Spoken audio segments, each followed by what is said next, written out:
Today we're going to be using Smooch Spritz and Smooch inks and two different projects to show you how they work. This is our color catcher. This is designed so you can use this in your studio without messing up your table and your workplaces. I'm going to take my papers I'm going to spray and put them inside. I like to use a little bit of paper on the bottom. It gives me a little more life from my color catcher. And I'm going to mix the color. And just look where the nozzle's pointing, and you're going to spray. You can use as little or as much color as you like. And when it dries, it has more of a pearlized look than when it's wet. So you can go back in a little heavier, or you can leave it lighter. If you want to speed up the drying process, you can use a heat gun on it. So I'll set this one aside. I've also sprayed one with the brown. I picked blue and brown for this project. And then I die cut some flowers, and I also sprayed those with the blue, and some of them I stamped on, and I did a leaf. So when you put the flowers together from smallest to largest, you're going to get something that looks like this. I put a little brad in the middle to hold it together. So let's put together the rest of the piece.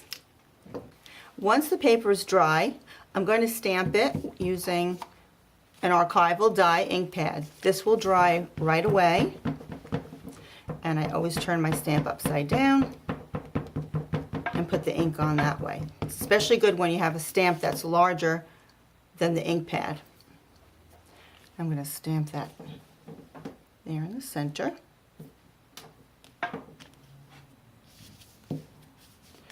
And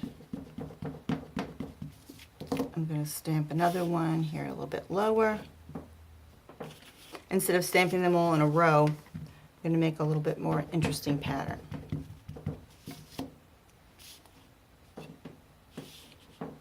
And then I would do another one on top and bottom. And then that's my finished piece. Now to take all the pieces that I've sprayed, I'm going to use a blue for a base and then adhere my brown background to that. My carriages over here. And then I have just a few ribbons to pick up the colors that will go on the top and bottom. My picture of Baby Jack and my flower.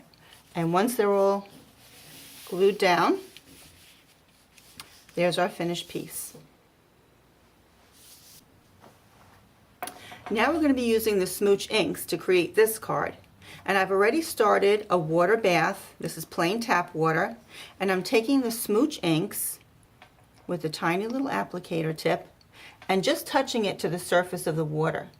And you can draw the ink through and create little marbleized patterns with it. It just floats on the surface, and it'll stay there until you're ready to use it. So you can take your time and create a very interesting pattern.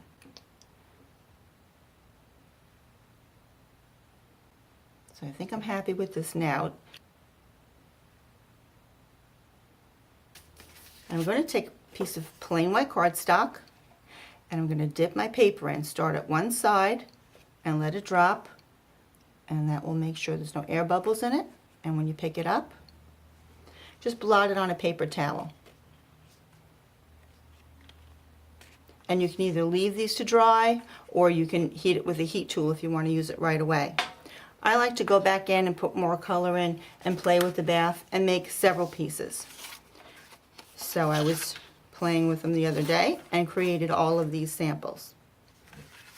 You can just put these away in your paper drawer, and when you're ready to make a card, you'll have it. You can stamp right on these, you can emboss on these, but today we're going to use this as a background for this card. So I just picked some papers that bring out the color, and I'm going to layer one on top of the other. Put that on my card base and wrap it with a ribbon that matches. And then I took these two Fashionista women stamps and I embossed them with clear embossing powder and black pigment ink. And now I can take the smooches and I can add color right on the design. And because I've embossed it, it resists the ink and you can still see the detail of the design. And once you finish coloring them in, apply that to the card, and there's your finished project. So that's Smooch ink, and we use Smooch Spritz today. I hope you'll try both of these and have a lot of fun with it. Thank you. This is Diana Kovacs for Hampton Art.